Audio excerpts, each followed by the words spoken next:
Hi everyone, thanks for coming along. So in tonight's session, we're looking at how the Department of Foreign Affairs and Trade progresses the UN Sustainable Development Goals.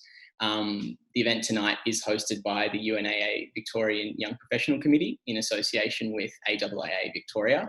My name's Casey and I'm a part of the UNAA's Young Professional Committee here in Victoria. Before we get started, I would like to start by acknowledging the people of the Kulin Nations, who are the traditional owners of the land on which many of us have gathered tonight.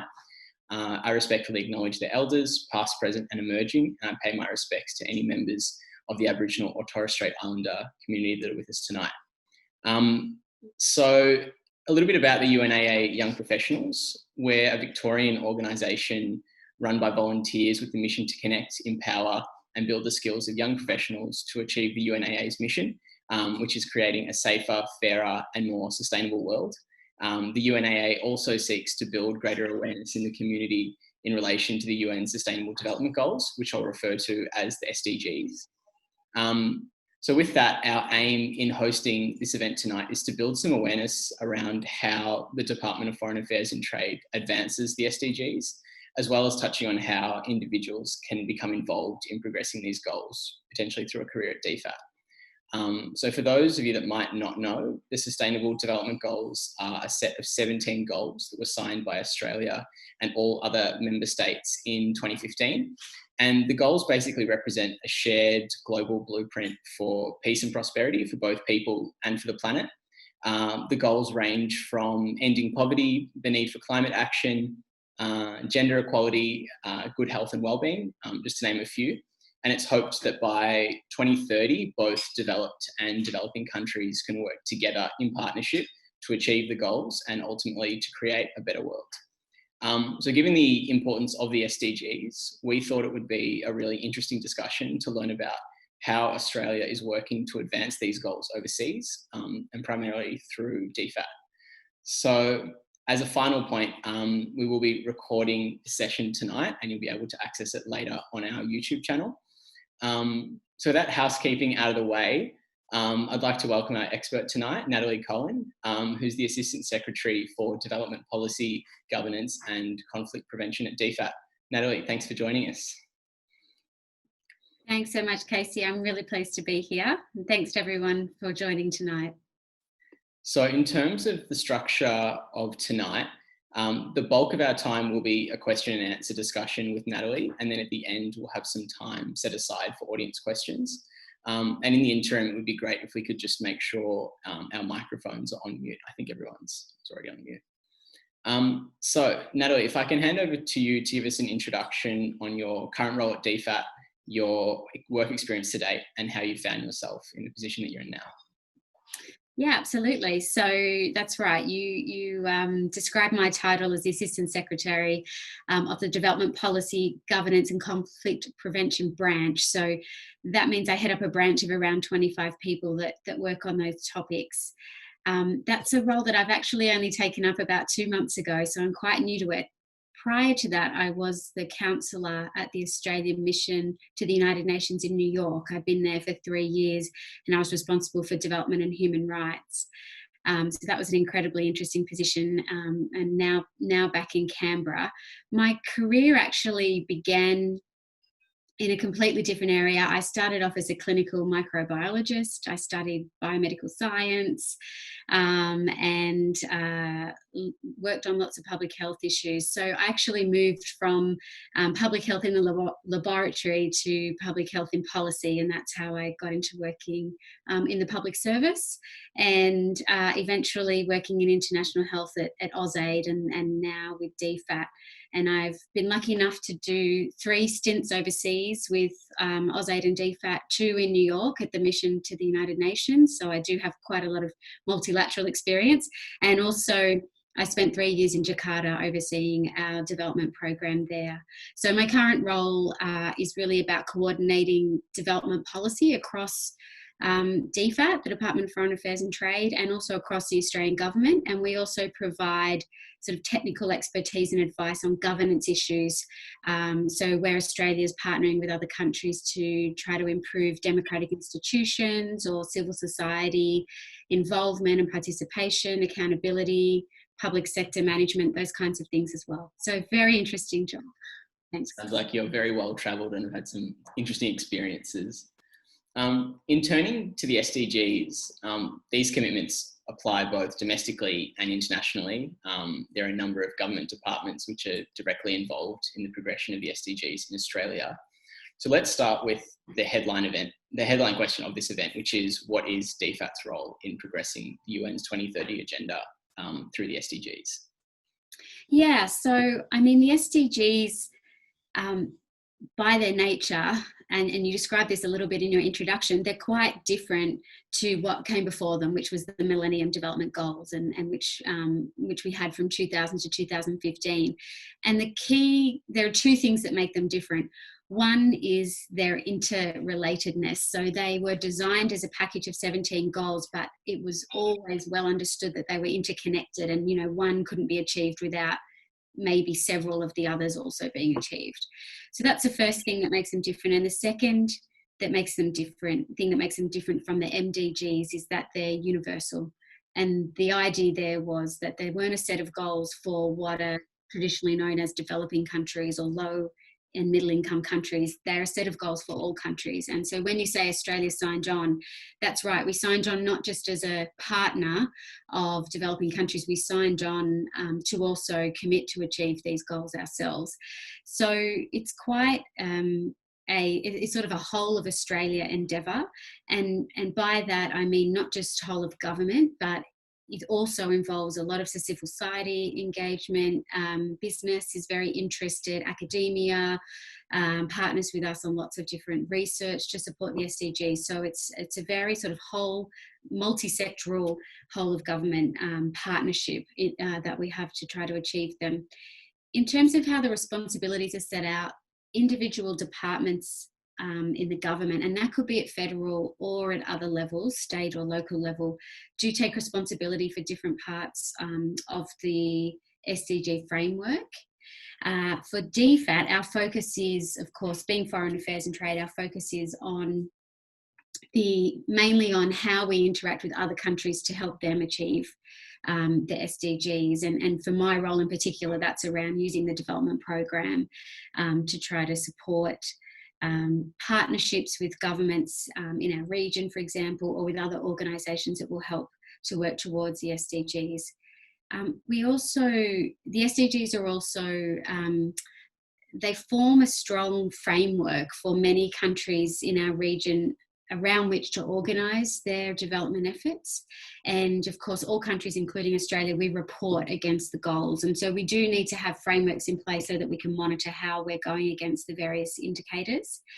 And the one thing I did want to point out, which some of you may be aware of, back in 2018, Australia made a presentation at the UN, which was our voluntary national review, is what it's called.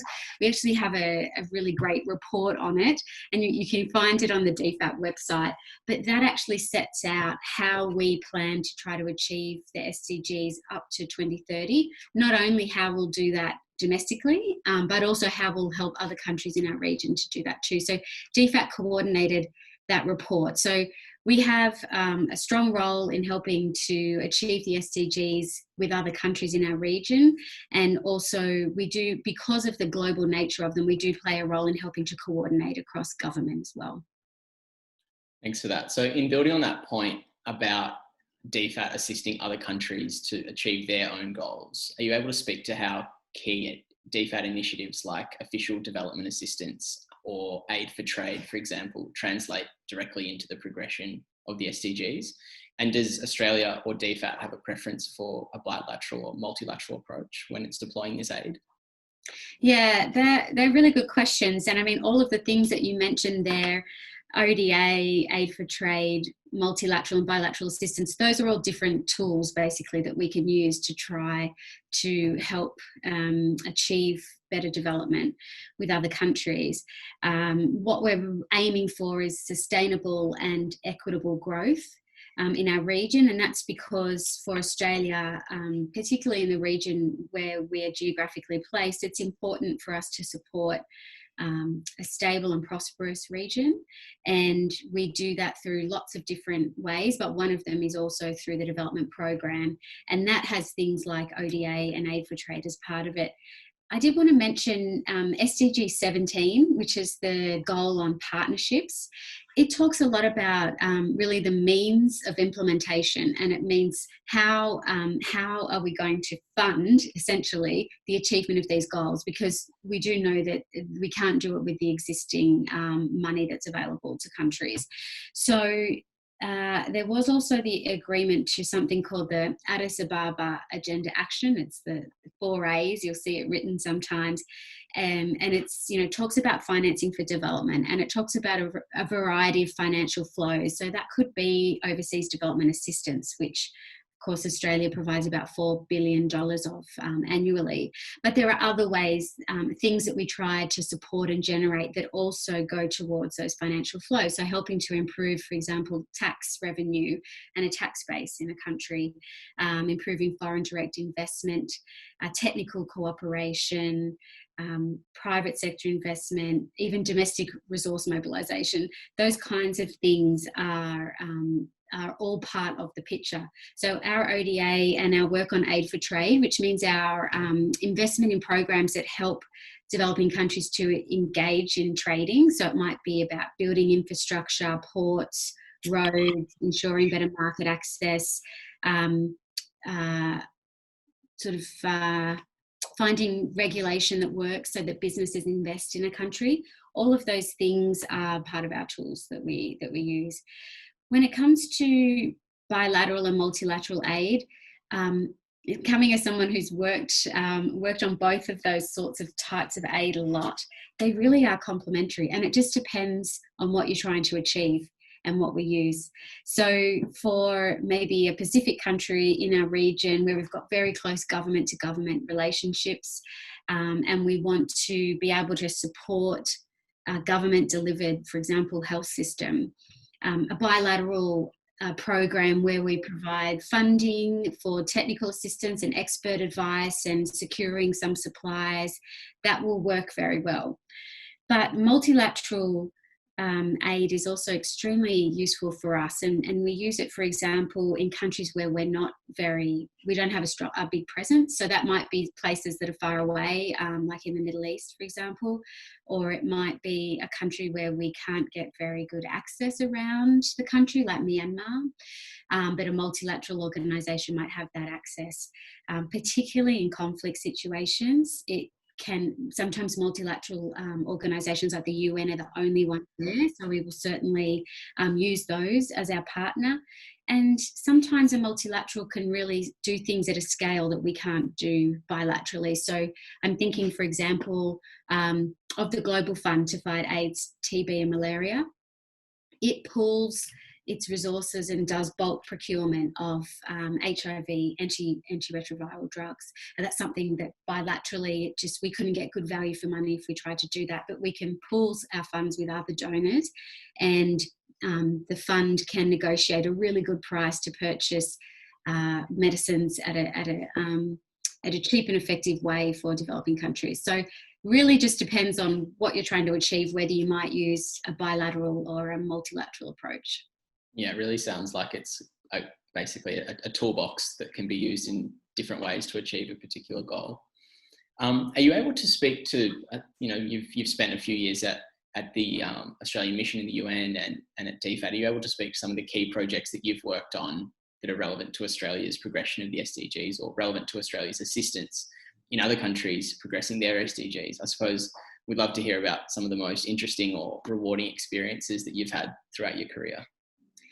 And look, there's been plenty of those. I feel really lucky. I have not only spent some time posted in different places, but I've also, when you're overseeing development programs from Canberra, from our headquarters, you often need to go out and have a look at what's going on the ground. And so I've also done lots of short-term missions to visit this kinds of investments and projects that we're funding, to talk to people, to meet with partners and understand what's going on in the ground so that we can adjust things as we need to. Obviously that's more difficult given current travel restrictions, but in my time I've been able to do a lot of that. If I think back on some of my, as you say, most interesting experiences, certainly when I was posted in Indonesia, we had a really great program. It was called Peduli. It still runs now, and it's a partnership with the government of Indonesia, which is great. So you've got the buy-in of the government, but it's about reducing inequality for marginalised populations. And so we're talking about maybe people from religious minorities, people with disabilities, people with different sexual orientation, gender identity. And it can be difficult for the government to engage with those groups sometimes. You know, it's not always an easy relationship, and there might be some fear on the part of the marginalised communities. So what we did was, with our funding, we contracted very, very, very grassroots organisations with whom these communities felt safe and they already had good connections. And we helped to fund employment programs and access to services, but we also helped to fund socialisation programs, so programs that would help to better integrate these communities into the broader area in which they were living and help them to access government services. So quite arm's length for the Indonesian government. It was very that was good. That's how it worked, and we were able to help make those connections and really make a difference in accessing services for some of these very, very marginalised people. So that was an excellent one. I got to go and visit many, many times. In terms of some of the multilateral work, I've spent a little bit of time in Bangladesh. There's a very impressive NGO there called BRAC. Some of you might have heard of it, and they in particular are very strong at helping the Bangladeshi government deliver health services to the very many poorer communities around Bangladesh. One of the programs that I visited there was, it was funded through Gavi, the Global Vaccine Alliance, and so it's about getting kids immunised, but you know, just going in and immunising children really isn't sort of a long-term sustainable change on access to health in the area. And there are so many other reasons why a child might not be immunised other than they just didn't get access to the vaccine. So this program was really linked in closely with maternal health. So it was about the mothers, and maternal health is linked to all kinds of things, including access to clean water, but also access to education. So women and girls that have had a high level of education, more likely to have healthier babies. And so all of these sorts of things come together in a very integrated and comprehensive health approach. And that was another really good one where you could see lots of different targets under the SDGs being addressed through, again, a program that worked with very grassroots organisations and community health leaders, so women in the community that other women trusted and were happy to talk to about things like contraception, which can be, you know, very sensitive, of course. So those kinds of programs are really interesting and inspiring and great because you get to meet the people face to face who are benefiting. But I did want to also mention some programs are at a much higher level. So, for example, we might work with legislators in Indonesia to improve the human rights legislation around the rights for people with disabilities, or to improve tax regulation so that, you know, more funds can be raised. And these are things that are done with government and very high level, very policy and legislative focused. They have a huge impact on the population, but you don't actually interact with that population yourself. So those are also very inspiring and closely linked to many of the SDGs too. Sounds like there's been some really excellent opportunities to do some meaningful work. That's right. Turning to the next question, Natalie, you were the Vice President of the UN Women Executive Board in 2019, and particularly interested in the Gender Equality Sustainable Development Goal. with our current Minister for Foreign Affairs, Marise Payne, also serving as the Minister for Women, do we see, I suppose, an intersection between Marise Payne's two ministries? Have there been discussions or initiatives relating to gender-sensitive approaches to aid and development that are relevant to the SDGs? Yeah, it's actually an incredible opportunity and fantastic to have Minister Payne hold both of those roles at the same time. It's never happened in the Australian government, and to have a very senior cabinet minister also responsible for women and gender equality is really just a great opportunity, and she has capitalised on that as well. So the minister is very focused on being a champion for gender equality in all of her work across the foreign affairs portfolio. That's can really be helpful just at the very basic level of convening power and political access. So you'll often find ministers for women in countries, they're not in the cabinet, so they're sort of in the outer circle of the ministry. Maybe they're more junior. They struggle to get access. They can struggle to get access to the central decision makers. So when you have a Minister for Foreign Affairs who's also a senior cabinet minister go in and talk about these issues, she can get access to very senior ministers in other countries, and that really helps to elevate the issue and elevate the profile of gender equality and women's empowerment. We also have, you may be aware, we also have an ambassador for gender equality who's a senior woman within the Department of Foreign Affairs, but her role is to work inside the department and help us to progress gender equality and women's empowerment, not just on development, but also on all of our diplomatic work and trade and security work as well. So really between the ambassador and the minister, we've got a fantastic senior team out there championing these issues. And you'll see that flow through into the sorts of programs and partnerships that we have. And we have a long-standing partnership with UN Women. As you mentioned, I was Vice President on the Executive Board last year, but we do lots of work with them across the region. We also have a strong focus on women's economic empowerment. So you'll see DFAT investing in programs around, from the very grassroots level, like ensuring women have safe access to local markets so that they can sell produce that they're growing, for example, but also right up to doing some of the de-risking around investment and loans for women-led businesses in Southeast Asia, for example. We also do lots of work promoting the political participation of women, trying to improve their levels in government in countries around the region.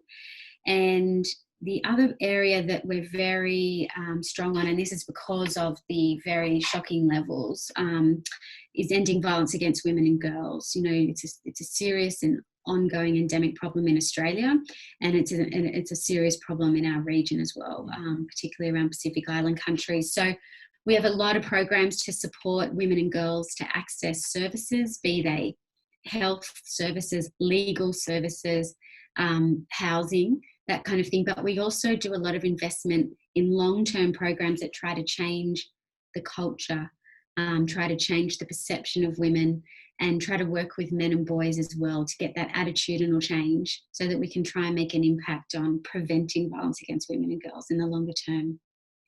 Yeah, it's a really, really interesting point, especially about having a high-profile minister, giving more exposure to these issues.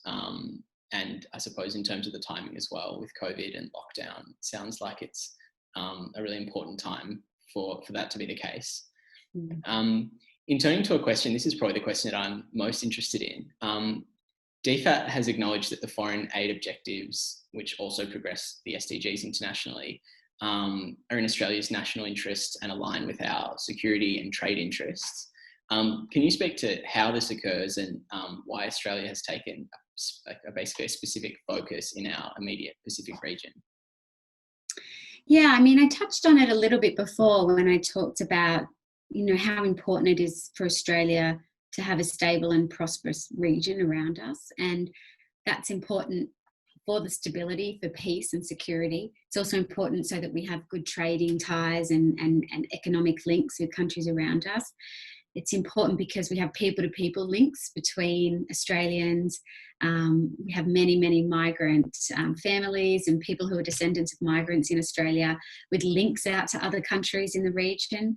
And it's important because we want to promote, we want to promote gender equality for women. We want to promote equal rights for lots of other groups who might be marginalised in our region. So there are many reasons why it makes sense to support that, and a development program is just one tool and one way that we do that.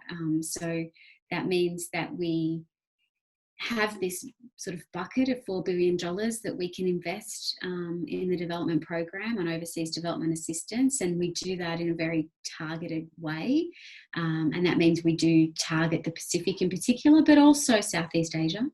And we do have global programs to have a broader reach, but the government has made very clear their focus is on, in particular at the moment with COVID, it's on the Pacific, Timor-Leste and Indonesia.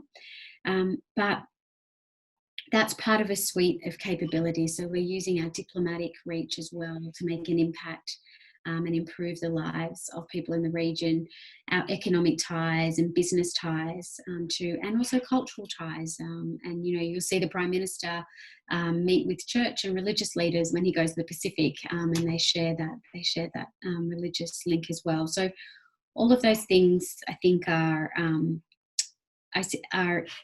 coming together basically, and one of the reasons that AusAid was moved in to be integrated with the Department of Foreign Affairs was so that we could better have that really integrated and whole of government multi sort of pronged approach to the way we engage with countries in the region. Yeah, thanks. I think it's really interesting the way that aid and development kind of help build regional security and stability, and how that is, very much within our national interest. I think that's a really interesting point.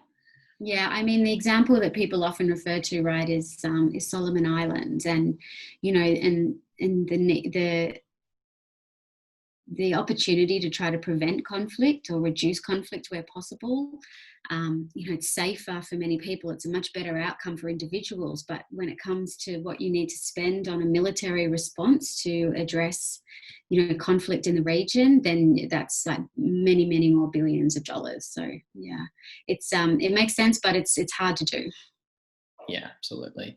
In turning to our current situation, COVID-19, how has the pandemic affected the way that Australia deploys its development resources in the Pacific? My understanding was that basically the COVID-19 development plan reallocated funds from programs that would have required face-to-face engagement or international travel that aren't able to go ahead, and instead spent those funds on pandemic recovery initiatives. What does this reallocation of development resources look like, and how significant of an impact is it on the progression of the SDGs within our region?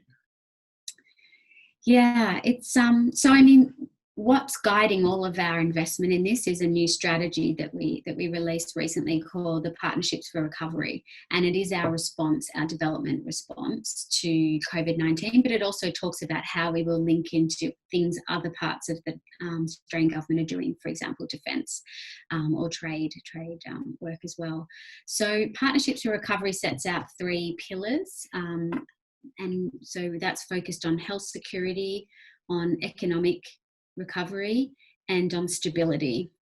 And so we have tried to shift the sorts of programs that we fund to fit into those 3 pillars, and we do that in consultation with the partner government. So because we're a government funded aid program, we do everything in partnership with the counterpart government that we're working with.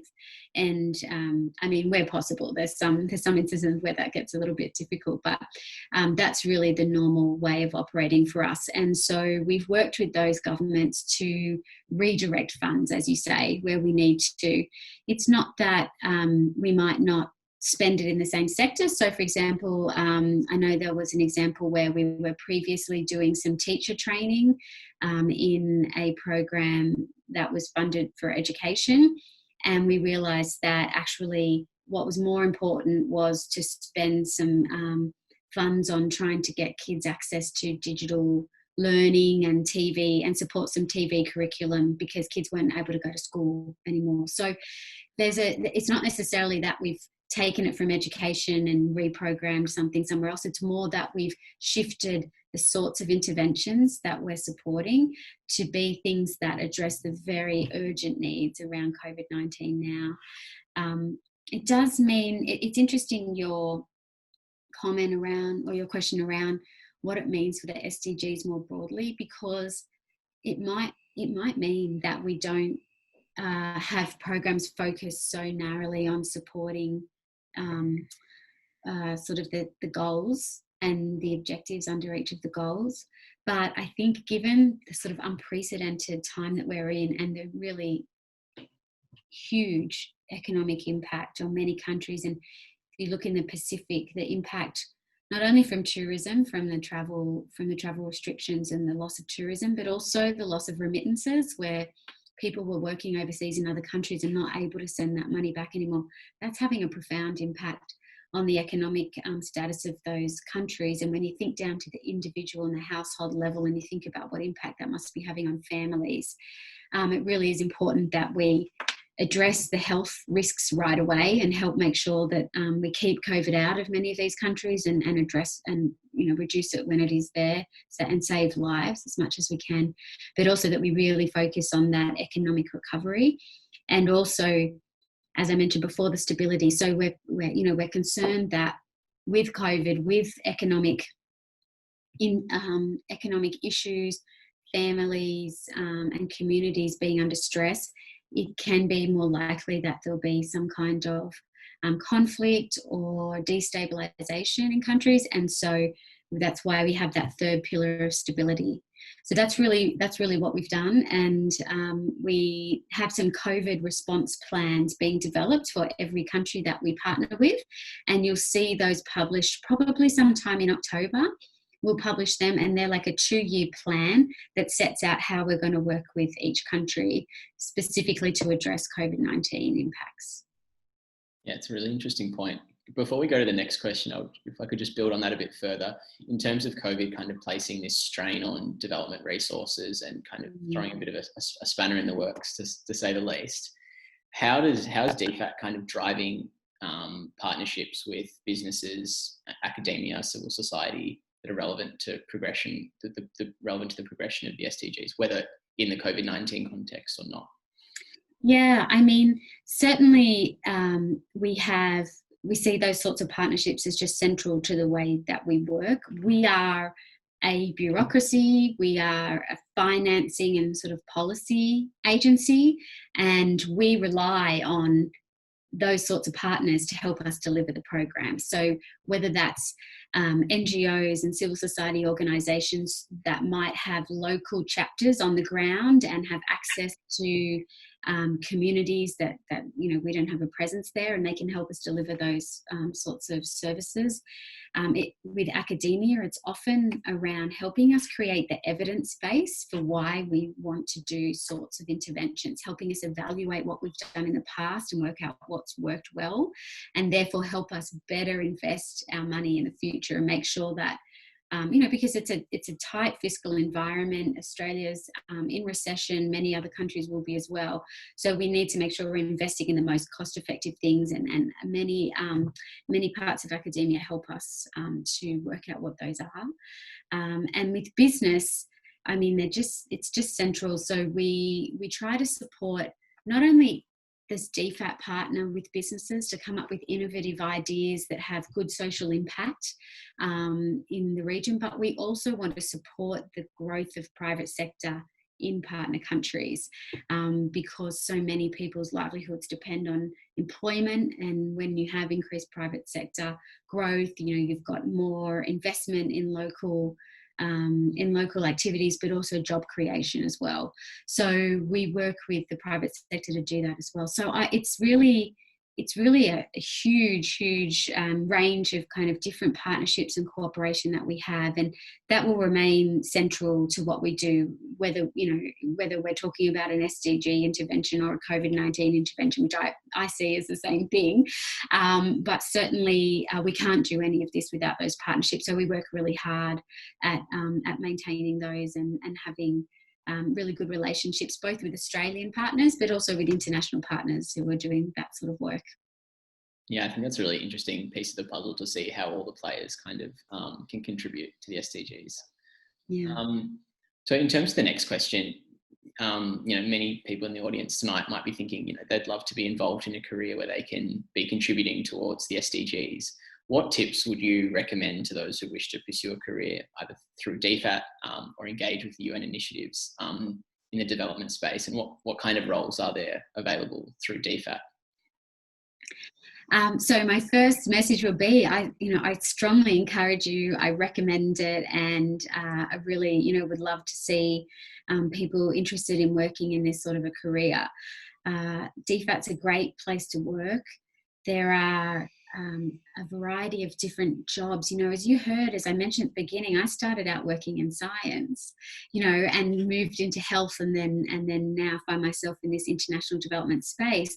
There are many other sectors or professions that lend themselves to having an international angle to them. So trade, legal issues, environment, general international development as well.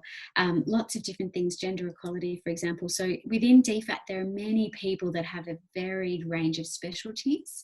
And so I think one of the things I would say is when we're looking to hire people, we're looking to find people with a worldview that is not too narrow. So you need to have a worldview that really picks up on a broad range of things. You generally know what's happening in terms of foreign policy around the world, but you maybe also have some things you can go quite deep on. So it's quite helpful. And for me, that was when I came into the department, that was health, but it might be something else. So it's really good to have those narrow specialties. You might be an international law specialist, which is great, but you need to be able to put it in context. You've got to have that broader range of understanding, and also just be able to put your arguments forward. So a lot of the work that we do is about influencing other people, be it in other people in the department, other governments, other partners. So being able to argue in a persuasive way will always be really well regarded in DFAT. It might be why I think we do have a lot of lawyers in the department.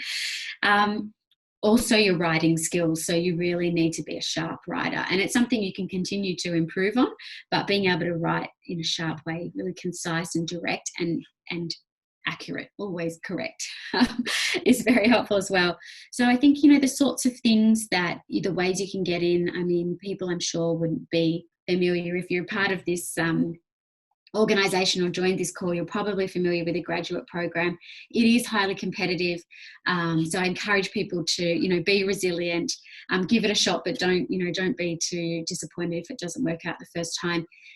We do have people who transfer in from other government departments, so you can always try a graduate program to a different department and then come across sideways. You can certainly pursue a profession in climate change, in international law, in health like I did, and then come in at a more senior level. So, you don't always have to have DFAT be the first place you start, if you think about that. And we also do have a lot of internships, but usually out at the embassies and high commission. So that's something to be aware of. If you're living in another country at some time, maybe you've gone somewhere to study, you might be able to pick up an internship with the embassy there. In terms of the UN, I did want to just highlight how highly regarded Australians are in the UN system. We have about 1,500 people working in the UN system at all different levels at the moment, and they're really valued for their pragmatism. These are sort of general things. You've got to generalise Australian to talk about this, but I think, our pragmatism, our integrity, sort of ethics, coming at things responsibly, and also, the ability to collaborate really well with other people and with people from different cultures. Those are important things they'll be looking for at the UN, and they'll also be looking for expertise. So they often don't hire people with a general sense of background. They're looking for, are you an administrative expert? Are you a budget expert? Are you, again, climate, legal, development, humanitarian, peace and security? They really look for those sorts of special expertise. It's a much bigger organisation than DFAT, so they can really narrow down into the sorts of people they're looking for.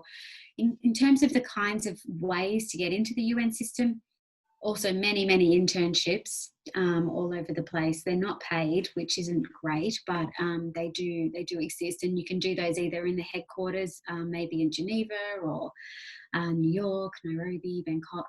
You can also get internships in some of the country offices as well.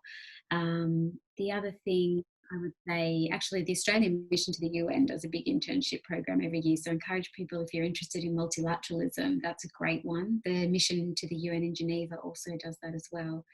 But I think I'd also just like to, mention that, so there are some other programs. At the moment, Australia doesn't fund the Junior Professional Officers program, but we hope that we'll be able to fund that again in the future. We do fund UNV placements, so those are the UN volunteers placements, and they are for people up to 29 years of age. Australians can apply and you get placed with a UN agency somewhere around the world, but there's specific jobs that are advertised. So you don't just go into a pool, you apply for a particular job, so you can match that to your skills. And there's also ways, many of the young Australians I have met in the UN system, I have met because they're participating in a UN process, but they're representing some kind of civil society organisation. They're there on a university study tour. The Commission on the Status of Women happens every year in March, and we always have really interesting Australians that travel to New York as part of their work with various NGOs. So there's ways to interact and work in the UN system but not be employed by the UN. So I also encourage people to think about working with organisations that partner with the UN. Same with DFAT, actually. If you think maybe working in government is not for you, but you can work for one of the partners that work with DFAT, and that might be a better fit. Thanks, sir. It sounds like there's a lot of ways to approach it and get involved. As our final kind of set question before we open up the floor, we thought we'd ask, what do you think the future outlook of the 2030 agenda looks like under the Sustainable Development Goals? What do you think is working well, and what do you think could be done better? So Casey, we had a chat about this the other day, this being a question, and when I started to think about the response, I really, I felt at first a bit pessimistic, because if you had have asked me this question at the beginning of this year, I would have been able to tell you some indicators that we were seeing move in the right direction. We were seeing more people move out of poverty. We were seeing some improvements on some of the things like some of the indicators around maternal and child health. We were seeing improvements on access to electricity, which is just really basic but so important. Some improvements on access to clean water. But I do fear that with COVID-19 pandemic, that I don't know if we'll be able to hold on to those gains. And I think we're already seeing regressions in some areas. In particular, when I think about the impacts of the pandemic, I think about the increased reports of violence against women and girls. I think the increased poverty and loss of income for families at the household level will lead to things like not only increased violence but increased child marriage of girls. I think there's other health services are going to be struggling. So we're hearing that because health systems in poor settings are having to shift their focus into COVID response. Maybe they're not running, the contraception clinic they used to run, or they're not running the nutrition clinic they used to run. So I think we're going to see that impact. It's sort of these secondary impacts on people. People don't have money to go and pay for the doctor, and in many poor settings, people do have to pay some kind of small payment, or either official or unofficial, to get access to a doctor. So I fear that we're going to see the SDGs maybe go in the wrong direction. We're going to have so many children out of school. What's that going to mean for education levels? And unfortunately, all of this really will hit the most vulnerable people. It'll be children, it's older people, people with disabilities that'll be impacted. So I thought, that's pessimistic. So let's try and find some silver linings. And so the silver linings that I could think of, I thought, I've seen many examples of countries, and I include Australia on this, really take another look at their social welfare and their social protection systems and think about how the government can support the poorest people in their societies. And not even just the government. Sometimes it can be partnerships with churches and other NGOs, but I really think it has, in some cases, helped us focus on the most vulnerable in our society. So I think that could be good. We could get stronger social protection systems coming out of this. I think we had a really fast rollout of IT, particularly in schools and education settings. So maybe that's good. And I know I've read a few stories recently in the press about people with disabilities who say, well, actually now I'm more included in processes than I ever was before, because it's more of a level playing field in terms of not being able to be physically present at some things. So I thought that was a silver lining. I do wonder maybe if there'll be better access to concessional finance for some countries. The other side of that being potentially more debt. So I'm not sure about that one.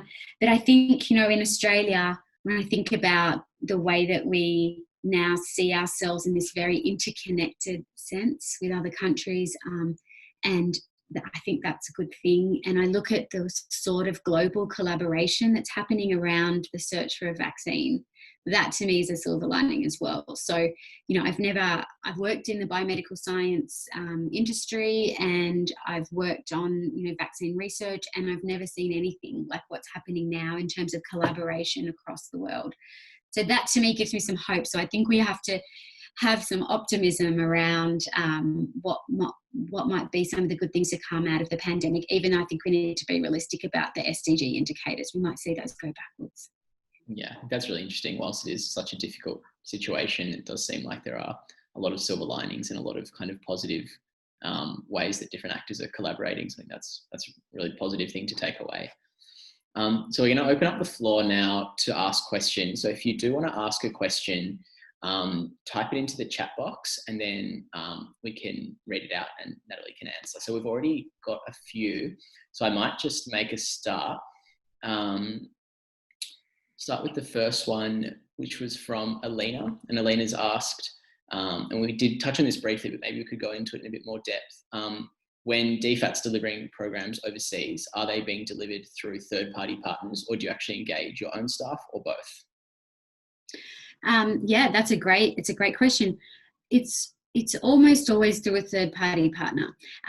Most of our bilateral programs, we contract in a private company, and they help us deliver the program. So we will design the program and we'll work in partnership with them. But for example, if the program needs to contract in 100 specialists in a particular area so they can advise the government on education policy, that company helps us do that. We also partner a lot with NGOs, and as I mentioned before, you've got big NGOs like World Vision and Oxfam, and they'll have local chapters on the ground in a country. But there's also, it's really important to support the national NGOs too. So we will partner, for example, in Indonesia, we used to partner with the Islamic organisations and their very grassroots organisations down in village level, because they had fantastic links into everybody, and we were funding disaster management programs to help people know what they should do if there was an earthquake or a tsunami. So it's a range of things. So the DFAT people will be there, they'll be overseeing things, they'll be helping design and ensure it aligns with Australia's interests and ensure the money's spent well. But we don't really have the capacity, like the number of people, or necessarily the technical expertise to do the delivery. So we usually work through a partner for that. Thanks for that. Alina actually had a two-pronged question. So the second prong of her question was in terms of career advice, which we have touched on. It was about, would a master's degree be necessary for this career? And what kind of exciting jobs would you recommend undertaking? Yeah, so I think, so when I went to university in the 90s, I don't remember there being an international development degree. There might have been one, but I didn't know about it. I think now it is more expected that if you're interested in this field, you might do that kind of a degree. It's not necessary. And as I said at the outset, I really believe that you can follow any kind of profession and find the international angle of that. And then you can work to make yourself a specialist on how you engage in that profession internationally. But I think, it's obviously helpful to be able to do that international development, have that basic foundational knowledge. If you want to do multilateral work, I do think a law degree is helpful because of the way that negotiations are conducted and because of the legal frameworks around which multilateral work is based. And so that can be helpful. And in terms of having a master's degree, you don't have to. I think it helps. I don't think you should necessarily rush a master's degree. Sometimes you need a little bit of time in a career to work out what you want to do. And I'm sure people like in masters because the first one they didn't do it quite in the area they wanted or needed. So think about how you want to use your master's degree. You might want to use it to change your career a little bit, so just leave yourself a bit of space for that. But I will say about the UN, I'm pretty certain they have a master's degree. It's compulsory. They don't even consider your application if you don't have one.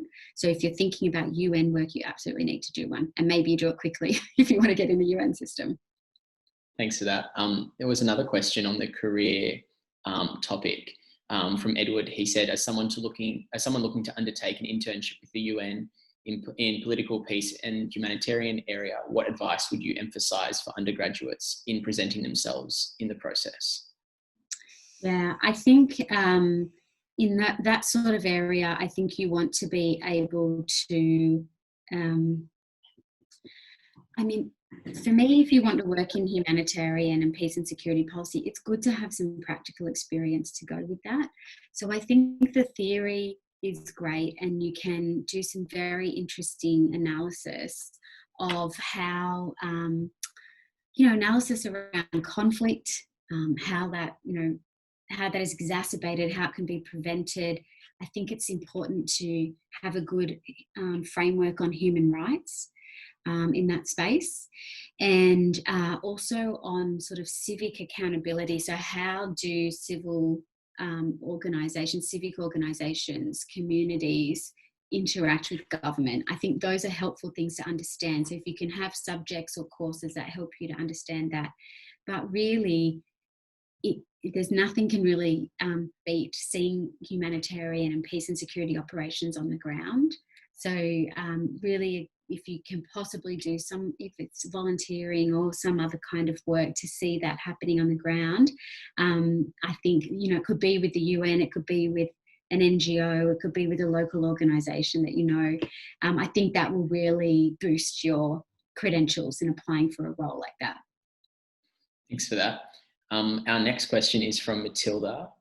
Matilda asks, give me a second. You said that COVID-19 is hindering states' ability to advance their progression towards the SDGs.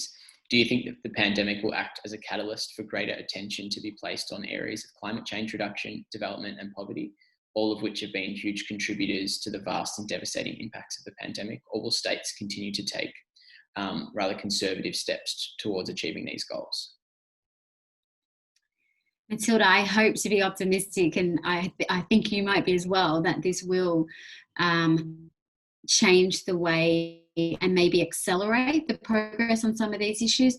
One of the places where I think that's possible is in the climate space and environmental space, because one of the things we're looking at in DFAT, and I know that the UN has this as a theme of their support for countries, is building back better. So it's about, okay, so we used to have an industry that worked like this, or infrastructure that looked like this, and it isn't able to go ahead, or a health system that looked like this, and it didn't really work for us in the event of a pandemic. So how could we build back better? How could we design things in a different way? How could we be more sustainable in what we're doing?